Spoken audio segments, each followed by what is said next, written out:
For 13 months, in the fog off Alaska, more than 8,000 Japanese soldiers stood on American soil. American families never knew. American newspapers barely printed it. And the men who fought there came home and never spoke of it again. This is the war your grandfather was not allowed to remember. June 7, 1942.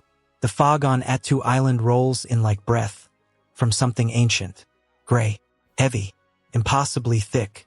At the western edge of America, a 62-year-old man sits at a wooden desk with headphones pressed to his ears.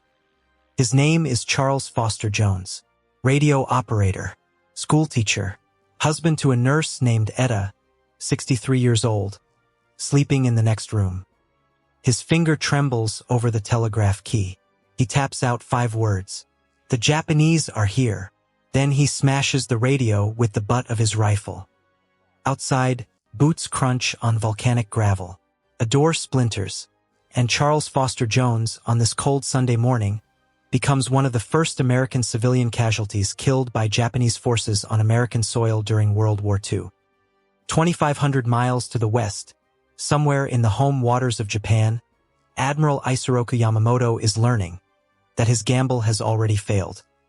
58 years old, chess player, poker player, the mind that dreamed up Pearl Harbor. 3 days earlier at Midway, 4 of his aircraft carriers were sent to the bottom of the Pacific in 6 minutes. His war-ending plan is smoke on the water. But 2,000 miles to the north, another part of his plan is just beginning. Operation AL, the Aleutians. To understand how the fog closed over Attu, you have to go back to the spring of 1942. Japan is at the peak of its power. Its flag flies from Burma to the Gilbert Islands. Singapore has fallen. The Philippines have fallen. Bataan has fallen. In 4 months, the Empire of the Sun has conquered more territory than any nation in modern history. But Yamamoto is not smiling, because he knows something his generals refuse to hear. The American Navy is wounded. It is not dead. And every day Japan waits is another day American factories churn out ships, planes, and tanks in numbers Japan can never match. He needs a decisive battle. Now, Midway is the target, a small atoll in the Central Pacific that guards the sea lanes to Hawaii. Take it, and Japan can force the American carriers into a fight they cannot win. Destroy those carriers, and America will have to sue for peace. But Yamamoto is a gambler, and gamblers hedge. He proposes a second operation, 1,000 miles to the north. The Aleutian Islands. A barren volcanic chain stretching from Alaska toward Siberia like a curved knife. A feint, a distraction. Send a fleet north. Force the American commander to split his carriers. Bomb a naval base. Land troops on American soil. Panic the enemy. Divide the enemy. Destroy the enemy. There is only one problem. The Japanese army says no. To the generals in Tokyo, the Aleutians are a nightmare in every language. No roads, no harbors, no food, winds strong enough to overturn a truck. Fog that swallows entire fleets. The army calls it the graveyard of logistics and refuses to send a single soldier. For 2 months, the plan stalls. Then, on the morning of April 18, 1942, a low humming appears in the sky over Tokyo. 16 twin-engine bombers, American B-25 Mitchells, launched from the deck of the USS Hornet, 700 miles offshore. Impossible range. Impossible mission, led by a wiry 45-year-old pilot named Lieutenant Colonel Jimmy Doolittle. They dropped their bombs on the capital of Japan for the first time in 2,600 years. The damage is minor. The psychological impact is enormous. Nothing stands between the American Navy and the Emperor. Not anymore. By nightfall, the Japanese army has changed its mind. The Aleutians will be defended. The Aleutians will be attacked. Operation AL is a go. Remember this. The Doolittle raid played a major role in convincing Japanese leaders to reinforce and proceed with the Aleutian operation. Half a world away, in a windowless basement at Pearl Harbor, a man with a rumpled uniform and a permanent slouch is reading Japan's mail. His name is Joseph Rockefort, 42 years old, commander of a secret unit called Station HYPO. He has not seen sunlight in weeks. He speaks fluent Japanese. He reads intercepted signals the way a pianist reads scales. And he has cracked the Japanese naval code. JN-25. Rockefort's team was reading enough of the JN-25 traffic to reconstruct many Japanese operational plans. He walks upstairs, into the office of Admiral Chester Nimitz. 57 years old, 4 stars on his collar. The calmest man in the United States Navy. Rockefort places a folder on the desk. "They're coming for Midway," he says. "And they're coming for Alaska." Nimitz reads again, then closes the folder. Every instinct in the American command tells him to divide his forces. Send carriers north. Defend American soil. Show the public that Alaska is safe. But Nimitz does not blink. He knows what Yamamoto is doing.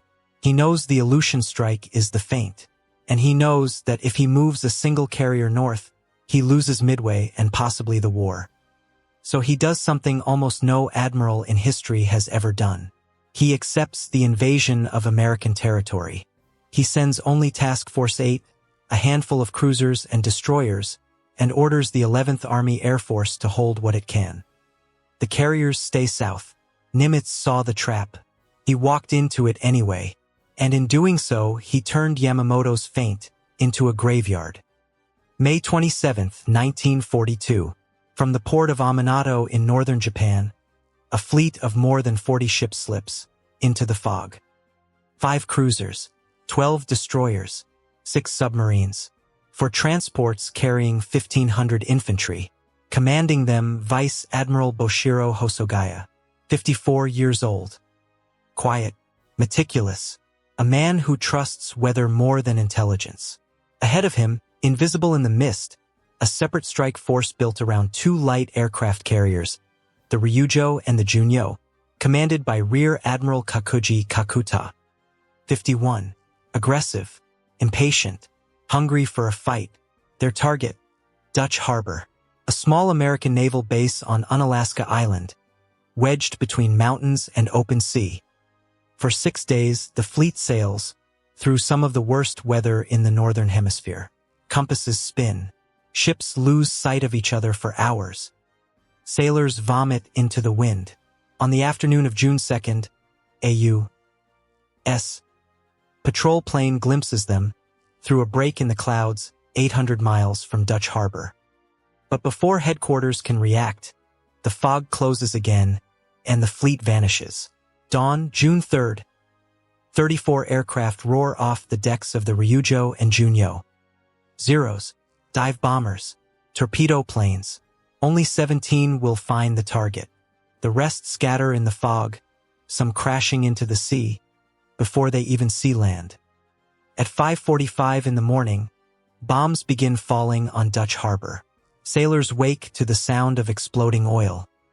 A radio tower topples. A hospital burns. And at Fort Mears, the Army barracks, a stick of bombs walks across the wooden buildings and kills 25 young men before they can climb out of their bunks. The next day, the Japanese return. This time, Dutch Harbor is ready. Anti-aircraft fire fills the sky. P-40 Warhawks claw through the mist. But the defenses are not enough. Oil tanks erupt. A barracks ship full of civilian workers is gutted. When the smoke clears on the evening of June 4th, 43 Americans are dead. 50 are wounded, and Dutch Harbor is burning. But the story of that morning is not finished, because in the sky, above the fog, a 19-year-old boy is about to change the course of the war, and he has no idea he is doing it. His name is Tadayoshi Koga, Petty Officer First Class, Imperial Japanese Navy. He is flying a Mitsubishi A6M0, the most feared fighter plane in the Pacific. 12 enemy planes shot down for every one lost. A ghost with wings. Somewhere over the water, Koga sees an American PBY Catalina patrol plane, low and slow. He dives. The Catalina bursts into flame and crashes into the sea. 6 crewmen crawl into the wreckage, clinging to floating debris. Koga banks. He lines them up. He strafes them in the water until every last one is dead. He turns for home. And beneath him, on the ridges of a small volcanic island called Akutan, a squad of the 206th Coast Artillery, Arkansas National Guardsmen, most of them farm boys who had never seen the ocean 6 months earlier, opens fire with 50 caliber machine guns.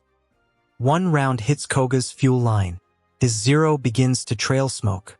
He picks what looks like a green meadow for an emergency landing, drops his landing gear, and touches down. It is not a meadow. It is a peat bog. The Zero flips. Koga's neck breaks. His 2 wingmen circle above. Their orders are clear. Destroy any Zero that lands in enemy territory. But looking down, through the mist, they see a plane nearly intact. And a pilot who might still be alive. They cannot bring themselves to shoot. They fly home. 5 weeks later, an American search team finds the Zero. Almost undamaged. Engine intact. Instruments intact. Its secrets, every rivet, every wire, every reason it outturned, and outclimbed everything the Americans could put in the sky, laid bare like an open book. The Zero is shipped to San Diego. Engineers working with Grumman and the U.S. Navy carefully studied every inch of it. The captured Zero provided invaluable intelligence that helped American engineers refine tactics and improve future fighter development, including aircraft such as the F-6F Hellcat. It will destroy over 5,000 Japanese aircraft before the war ends. Years later, a Japanese general named Masatake Okumiya will write these words. The capture of the Akutan Zero was no less serious than the defeat at Midway. It did much to hasten our final defeat. Japan's most feared fighter fell to farm boys from Arkansas, and its wreckage became the blueprint for the plane that killed the empire. But even as Koga's Zero settled into the peat, other Japanese soldiers were doing something no foreign army had done to America in 130 years. They were landing. June 6, 1942, Kiska Island. 550 men of the Imperial Japanese Special Naval Landing Force wade ashore in the pre-dawn dark. The only defenders, a 10-man U.S. Navy weather station. 2 sailors die. 7 are captured. 1 vanishes into the mountains. June 7, 1942, Attu Island. More than 1,000 Japanese infantry pour onto the beach unopposed. And Charles Foster Jones, in his little wooden radio hut, taps out his final message before a rifle butt smashes through his door. For the first time since 1812, foreign soldiers hold American ground. The Pacific War has come home, and in a country consumed by the news, from Midway almost no American knows it has happened. The mist closes, and the forgotten front begins. The transports left Attu on a gray morning.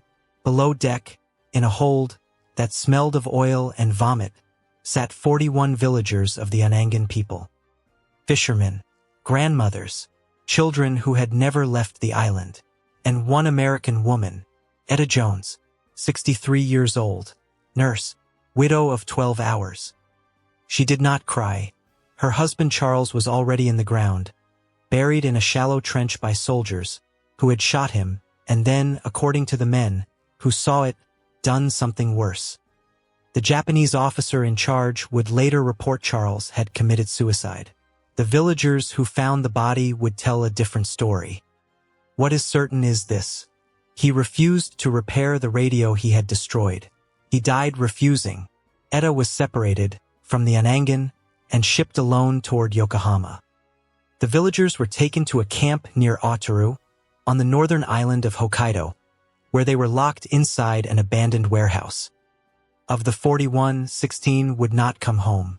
Tuberculosis, malnutrition, winters without heat, children buried in Japanese soil under names their parents could no longer pronounce. But the tragedy of the Aleuts did not end at the harbor of Otaru, because 2,000 miles to the east, the United States government was doing something it would spend the next 50 years trying to forget. June 12, 1942, the USS Delaroff steams, into the harbor of Nikolsky village. A naval officer walks ashore with an order in his hand. Every person on the island has 24 hours to leave. One suitcase per family. Everything else, homes, boats, churches, the bones of ancestors, stays behind. The evacuation is called a humanitarian rescue. The families are called evacuees. The camps are called relocation centers. 881 Anangan men, women, and children from 9 villages are loaded onto ships and sailed 1,000 miles east to the southeastern panhandle of Alaska. There they are dumped into abandoned fish canneries, rotting salmon plants, old mining shacks with no windows and no floors. There is no plumbing. There is no medicine. There is no heat. An elder from Atka village would later remember the first winter. He watched his grandson cough blood for 3 months. There was no doctor. There were oranges. A nurse gave him oranges to give to the child. The child died anyway. 10% of the evacuees would die in those camps. 74 Anangan souls. Their casualty rate matched the American infantry on the front lines. They died of measles, of pneumonia, of a grief so heavy the young ones could not carry it. Their villages, back on the empty islands, were looted by American soldiers passing through. Icons stolen from Orthodox churches. Graves opened. 1,000-year civilization scattered like ash. The greatest civilian catastrophe of the Aleutian Campaign was not caused by Japanese bullets. It was caused by the hand that promised to save them. While the Anangan were dying in canneries, a young American sailor named William Charles House was still alive. 27 years old. Chief Petty Officer, Kiska Weather Station. The last man not accounted for after the Japanese landing. When the shooting started, House ran into the mountains behind the base, with nothing but the clothes on his back and a bar of chocolate in his pocket. He would not come out for 50 days. He ate grass. He ate mussels prized from freezing rocks. He chewed the leather of his boots to soften them enough to swallow. When the mist came down, he drank it off the moss. He slept in caves the size of coffins. He wrote messages in the sand for planes that never came. By day 40, he weighed 80 pounds. His teeth were falling out. His feet were black. On day 50, he crawled down out of the hills and surrendered. The Japanese sentries stared at him. They did not beat him. They did not shout at him. They wrapped him in a blanket, sat him by a fire, and fed him rice a spoonful at a time. Their commanding officer, through a translator, is said to have looked at House with something like awe and asked how a man could survive so long on nothing. House had no answer. He was shipped to a prison camp in Japan. He survived the war. He rarely spoke publicly about his experience after the war. Remember what you just heard, because it does not fit the story we tell ourselves about the Pacific. Complicates it. It insists on being true anyway. While House was starving in the hills, another kind of American was walking down to the beach at Adak Island in a homemade parka. His name was Lawrence Kastner, Colonel, West Point, but you would not know it to look at him. He wore no rank insignia. He carried a Winchester rifle instead of a service pistol, and behind him walked 65 of the strangest soldiers the United States Army ever fielded. They were called Kastner's cutthroats. There were trappers who had lived 30 years in the bush without seeing a paved road. There were Aleut hunters who could smell weather 3 days out. There were prospectors, guides, half-Inuit boys who spoke 4 languages, and a mountaineer who had climbed Denali twice for fun. They ignored uniforms. They ignored salutes. They ignored orders they thought were stupid, which was most of them. And they became one of the most effective reconnaissance units in the Aleutian Campaign. Their mission was impossible. Find a place anywhere in the Aleutians where the U.S. Army could build an airfield within striking range of Kiska. They paddled canoes between islands the Navy said were unreachable. They mapped Japanese gun positions from 100 yards away. They lived on seal fat and dried salmon. And they found a place, Adak Island, 250 miles from Kiska. A tidal lagoon at the center of the island, ringed by black volcanic mountains. Engineers looked at it and said it could not be done. The cutthroats disagreed. They dammed the mouth of the lagoon at low tide with sandbags and volcanic rock. When the tide receded, they drained the water. The floor of the lagoon, flat, sandy, hard-packed, became an airstrip.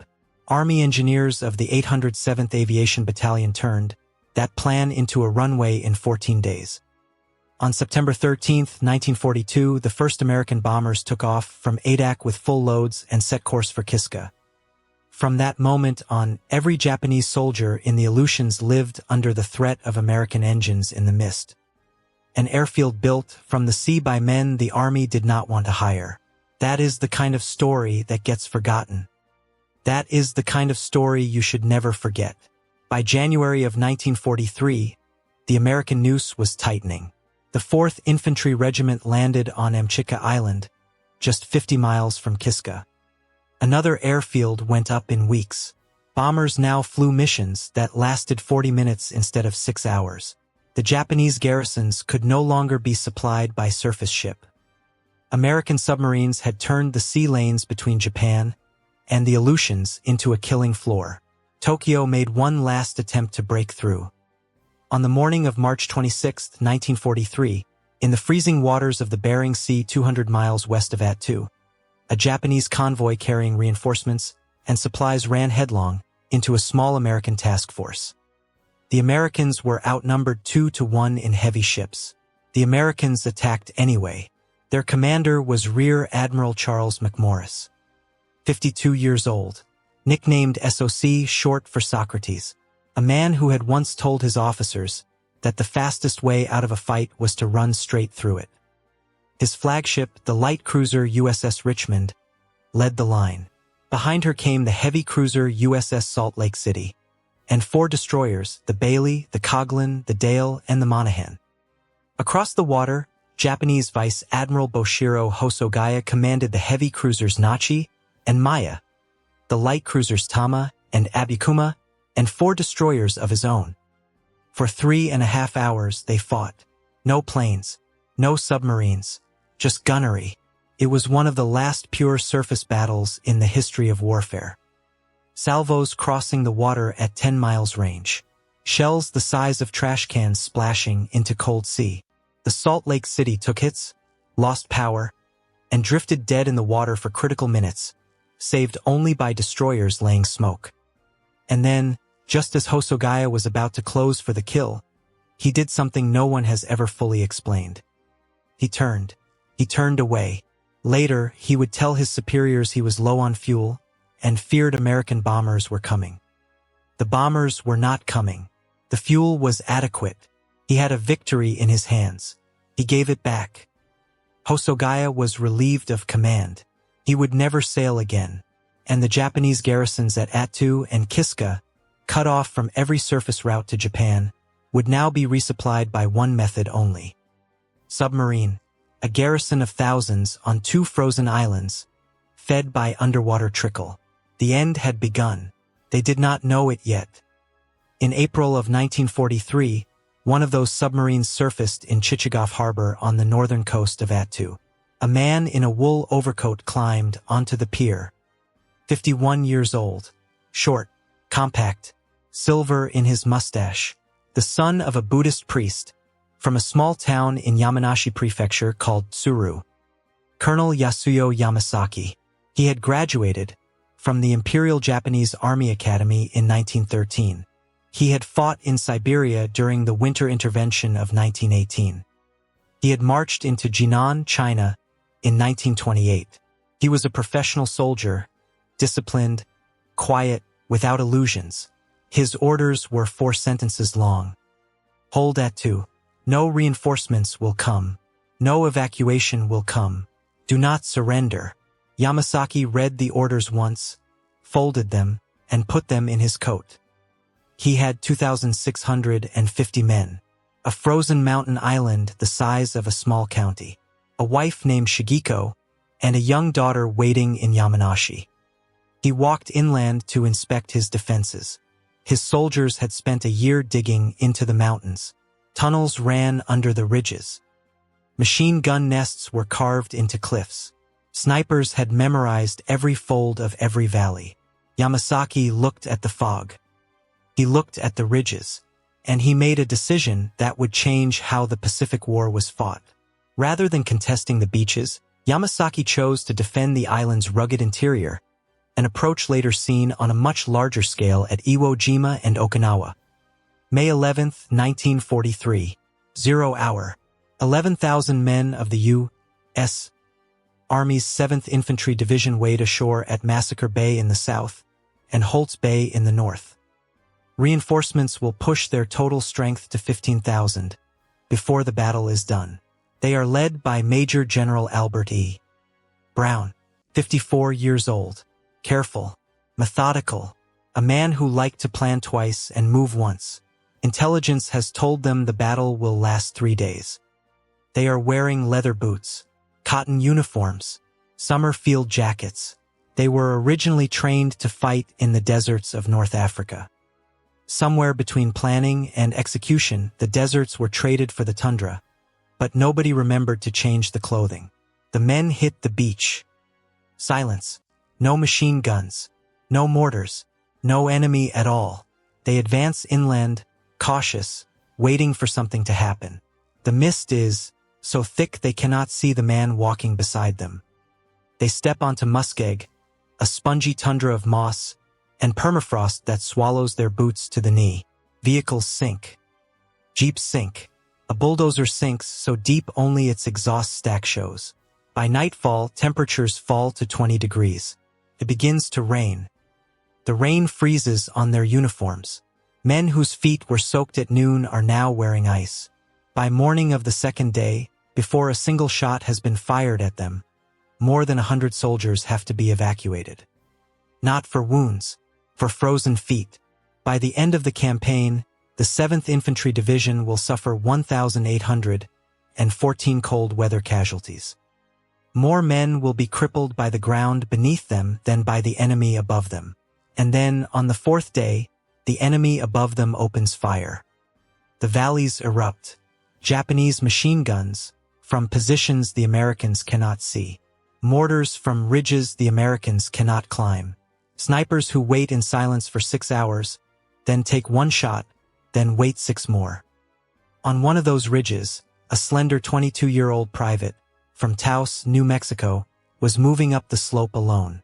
His name was Joe P. Martinez, Company K, 32nd Infantry Regiment. His platoon was pinned down under trenches on a saddle called Fishhook Ridge. Nobody could move. Nobody could raise a head. Martinez rose from cover with a rifle and a bag of grenades. He walked uphill. He cleared the first trench. He cleared the second trench. He cleared the third trench. At the fourth trench, a bullet found him. He fell backwards into the snow with his rifle still in his hand. He would die the next day. He was the first Hispanic-American soldier of the Second World War to be awarded the Medal of Honor. His platoon lived because he walked up that hill alone. That is what the fighting on Attu looked like. One frozen ridge at a time. One private at a time. One name most Americans have never heard. The battle for Attu, the battle that was supposed to last 3 days, grinds into its second week. General Brown radios for more men, more time, more supplies. Admiral Kincaid, watching from headquarters, decides Brown is too slow. Brown is relieved of command in the middle of the fighting. Major General Eugene Landrum takes over. The killing continues. And now the war Yamasaki cannot see arrives, and it changes everything. On April 18, 1943, 3 weeks before the American landings, 16 P-38 Lightnings had taken off from an airfield on Guadalcanal. Their target, a Japanese transport plane flying near Bougainville. The transport was carrying Admiral Isoroku Yamamoto. American codebreakers had read his itinerary. Down to the minute, Yamamoto's plane was shot from the sky. His body was found in the jungle, still strapped to his seat, hand on his sword. The architect of Pearl Harbor was dead. His replacement, Admiral Manichi Koga, inherited an empire already bleeding out. When word reached Tokyo, that Attu was under attack, Koga began assembling a relief fleet, 3 aircraft carriers, cruisers, destroyers, and battleships, including his flagship Musashi. A hammer big enough to shatter the American beachhead. He needed 10 days to sail. The Americans had 10 days to win. Nobody on Attu, not Yamasaki, not Landrum, not the freezing infantrymen crawling up Fishhook Ridge, knew a fleet was coming. But somewhere in Tokyo, a countdown had started. By May 28, 1943, 17 days into the fighting, Yamasaki's men were finished. Food gone, ammunition running out, radio silent for a week. The Americans had pushed them back into a shrinking pocket around Chichagof Harbor. A few square miles of frozen ridge and volcanic rock. Yamasaki gathered his officers in a cave. Candles guttered on the walls. Wounded men moaned in the shadows. He gave 3 orders. Burn every document, every map, every code. Many severely wounded soldiers who could not move were killed or took their own lives before the final charge. At 4 in the morning attack. The wounded were killed by their own comrades, some with morphine, some with pistol, some by their own hand holding a grenade to the chest and pulling the pin. Contemporary accounts and post-war testimony indicate that many severely wounded soldiers were killed or took their own lives before the final attack. It should not be softened. Yamasaki wrote a short letter to his wife Shigeko in Yamanashi. He folded it carefully.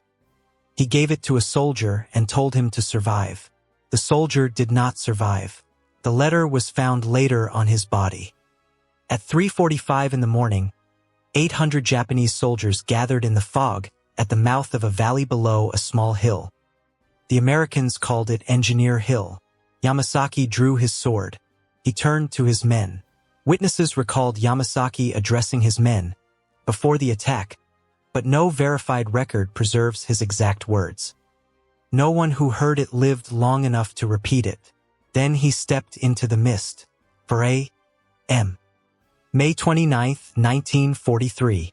A private in a mortar pit at the base of Engineer Hill hears something in the dark. A rustle, a footstep. He raises his rifle.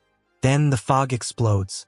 800 screaming Japanese soldiers rise out of the ground, where a moment ago there was nothing.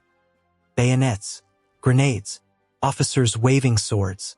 Their voices merge into one long roar that a survivor would describe 60 years later as the sound of a train coming through the earth. They break through the outer perimeter in 90 seconds.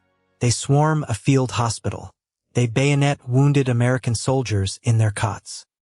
Some men wake to a face above them and a blade already descending. Doctors reach for pistols. Corpsmen grab rifles from the dying. One chaplain, unarmed, is killed leaning over a stretcher. The line breaks. The line breaks again. The Japanese charge reaches the rear echelon of the American camp. Cooks, clerks, engineers, mechanics, men who had never fired a rifle in combat. They grab weapons off the ground and form a line at the foot of Engineer Hill because there is nowhere left to run. At point-blank range in the mist, an army of cooks holds an army of samurai. For 4 hours they fight with rifles, pistols, entrenching tools, bare hands.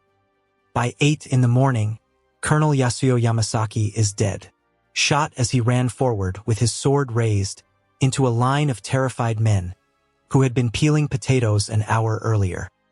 Those Japanese who are not killed by American fire kneel in the snow and use their last grenades on themselves. The explosions go on for an hour. When the sun finally burns, through the mist, American soldiers walk out onto a field of the dead. 2,600 Japanese bodies, 28 prisoners, not a single officer among them. The Battle of Attu is over. 549 Americans are dead. 1,148 are wounded. Another 1,814 have been crippled by the cold. Nearly 4,000 casualties. For an island the size of a county, on a chain of rocks almost nobody at home could find on a map. And 200 miles to the east on Kiska, 5,183 Japanese soldiers received the news that Attu had fallen. They understood in that moment what was coming for them next. Or so the Americans believed, because on Kiska in the fog something else was being planned. Something no army in history had ever pulled off. Kiska Island. June 1943. 5,183 Japanese soldiers stood on a frozen rock at the edge of the world, and every one of them knew the truth. They had watched the sky for weeks. American bombers came now in flights of 40, 60, 100. The runways at Adak and Amchitka were closer than Tokyo. The submarines that had been feeding them were being sunk one by one. The radio brought only the same words over and over. Attu has fallen. Attu has fallen. Attu has fallen. They knew what that meant. They had heard, in whispered detail, about Yamasaki's final charge. About the wounded killed by their own comrades before it began. About the men who had chosen the grenade rather than the prison ship. Their commander, Rear Admiral Kimura Masatomi, was 51 years old, a small man with steady hands and a reputation among Japanese sailors as a wizard of foul weather. He had spent his whole career learning fog the way other men learn charts. He gathered his officers. He told them they were going home. Not one of them believed him. 2,000 miles to the south, in a war room in Adak, Vice Admiral Thomas Kinkaid was preparing to make sure none of them ever did. 55 years old, sharp jawline, a patch of gray at the temples. The man who had relieved General Brown at Attu. He was not going to be caught planning the wrong battle twice. Attu had cost him nearly 4,000 casualties for a garrison of 2,600. Aerial reconnaissance was now telling him Kiska held 10,000 Japanese troops. 10,000 men, dug in, fortified, waiting. Kinkaid did the math and understood that, if Attu had been a butcher's shop, Kiska was going to be a slaughterhouse. He was determined to make it easier this time. He assembled the largest amphibious force ever gathered in the North Pacific. 34,426 American soldiers. 5,300 Canadians, 95 warships, 168 aircraft, battleships, cruisers, destroyers, the 7th Infantry Division back in the line, veterans of Attu now, hard-eyed men who had seen what fog and bayonets can do, the 87th Mountain Infantry Regiment, the 184th Regimental Combat Team, the 13th Canadian Infantry Brigade, the first Canadian troops to make an amphibious assault since 1917. And the 1st Special Service Force, a joint American-Canadian commando unit that would, years later, be known as the Devil's Brigade. Kinkaid was not going to lose Kiska. He did not know Kiska had already been lost. In the port of Paramashiro, at the northern tip of the Japanese Kuril Islands, Kimura had been rehearsing the impossible for a month. 2 light cruisers, the Abikuma and the Kiso, 10 destroyers. His plan was to sail these ships, through an American blockade of dozens of warships, into a harbor watched, from above by bombers, and from below by submarines, load 5,000 men, and sail away without being seen. He drilled his crews in the fog off Paramashiro for weeks. They practiced maneuvering without radios because he assumed correctly that the Americans could read every signal he sent. They practiced formation keeping by listening for foghorns. They practiced loading exercises at night against stopwatches. They practiced fueling ships in seas the American Navy considered unsuitable for standing on a deck. By late July, Kimura believed he was ready. He waited for weather. He needed the worst weather in the North Pacific. He got it. On the night of July 26, 1943, a fog bank rolled off the Bering Sea that reduced visibility to arm's length. Kimura's fleet slipped out of Paramashiro and turned north. At the same moment, 300 miles to the east, American radar operators aboard the battleships USS Mississippi and USS Idaho picked up something on their screens. A cluster of ghostly returns, northwest of Kiska, approaching in the dark. The word went out. Enemy fleet, battle stations. What happened next has a name in the record books. The Battle of the Pips.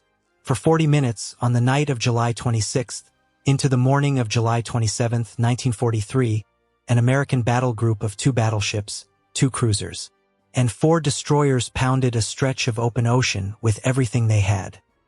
The USS Mississippi and USS Idaho fired their 14-inch main guns into the mist, salvo after salvo, great orange flashes lighting the fog from within. Cruisers joined in with their 8-inchers. Destroyers hurled shells at the moving pips. More than 518 shells left American gun barrels that night. They hit nothing. There was no return fire, no flares, no hull silhouettes, just returns on radar that appeared, drifted, and disappeared. At dawn, sailors leaned over the rails and searched the sea for wreckage, for oil, for bodies. They found nothing.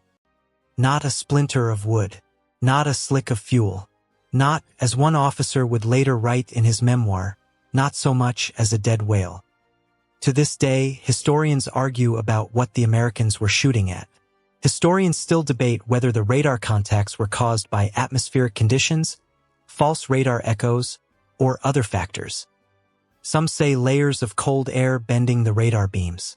Some say ships that were never there. But here is what matters. While the American battle group emptied its magazines into empty ocean, it steamed north to reload and refuel. And in the mist behind them, Rear Admiral Kimura Masatomi turned his cruisers south and slid through the space where the American blockade used to be. He arrived off Kiska at midday on July 28th. The fog closed around him like a blessing. What happened next lasted 55 minutes. 55 minutes. 2 cruisers. 10 destroyers, 5,183 men.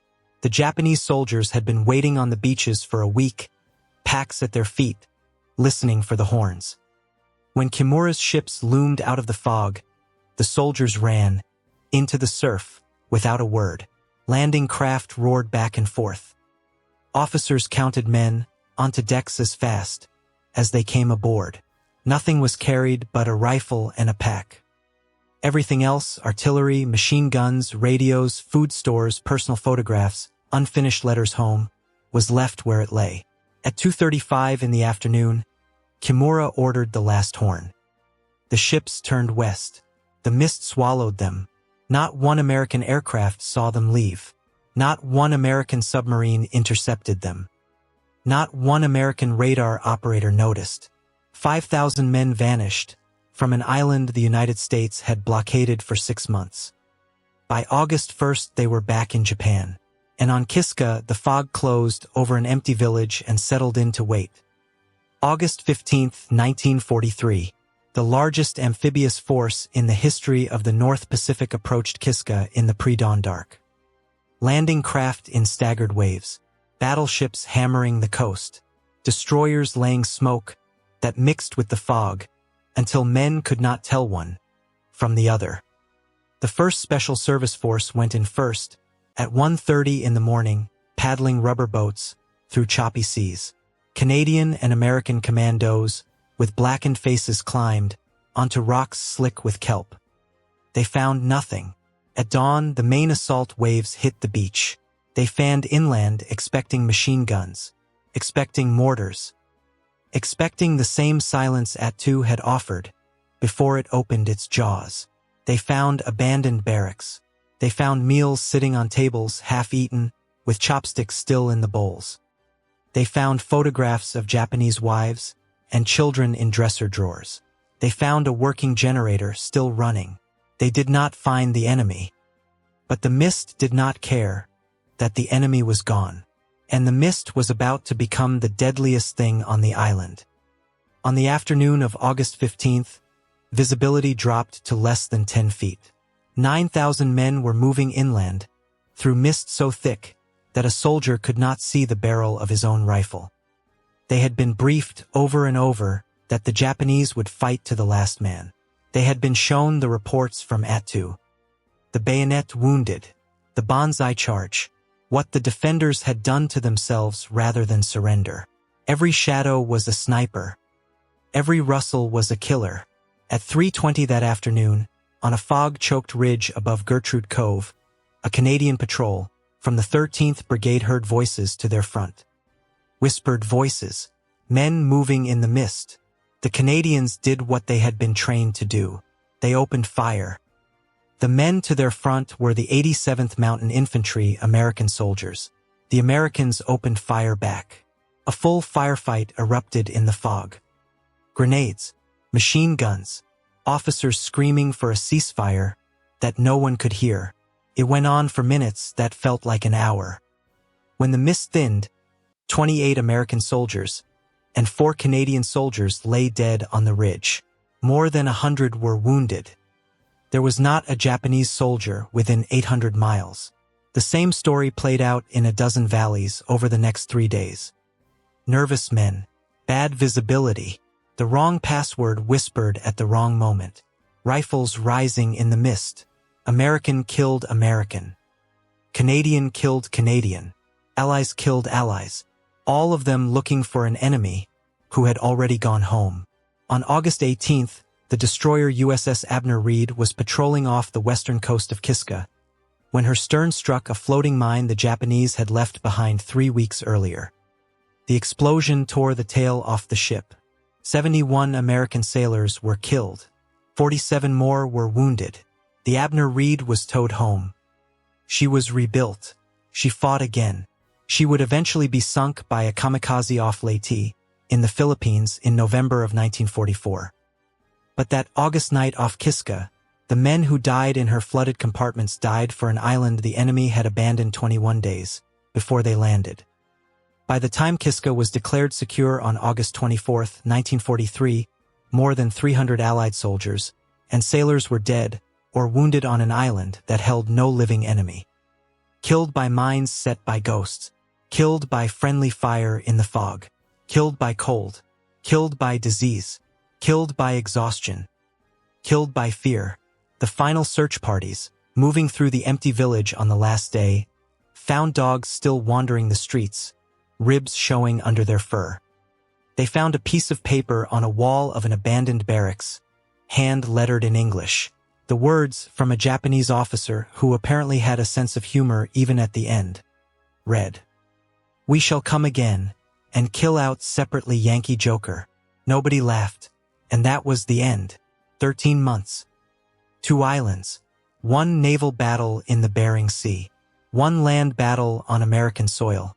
1 evacuation nobody saw. 1 battle against phantom radar contacts. 1 battle in the fog against ourselves. The final numbers were these. Roughly 1,500 Americans dead. 640 of them killed not by Japanese bullets, but by weather, by disease, by their own guns in the mist. Roughly 4,350 Japanese dead, almost all of them on Attu. 74 Anangan Aleuts dead in American relocation camps, buried in the salmon canning towns of southeast Alaska. 16 Anangan Aleuts dead in a Japanese prison in Otaru.